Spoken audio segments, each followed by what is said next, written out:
परिषद प्रशाला सोनारी शाळेमध्ये गेल्या 4 वर्षापासून गणित विज्ञानला शिक्षक नाही.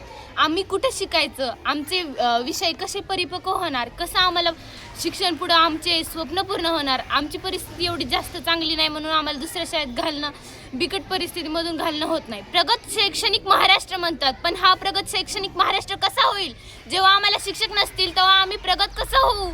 आम्हाला प्रगत होण्यासाठी शिक्षकांची गरज आहे.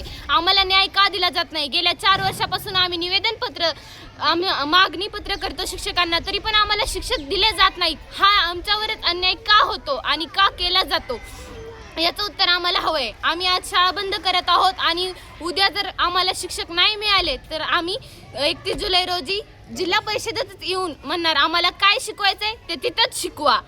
बेटी बचाव बेटी पढाव म्हणतात. बेटी तर वाचली आहे, पण आता तिला पढायचं कसं, शिकवायचं कसं, तिला घडवायचं कसं, त्याच्यासाठी तिला शिक्षक हवेत.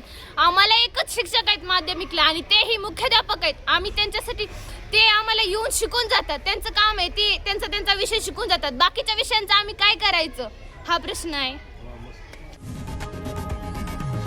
लोकशाही मराठी ऐका, पहा, जागरूक रहा.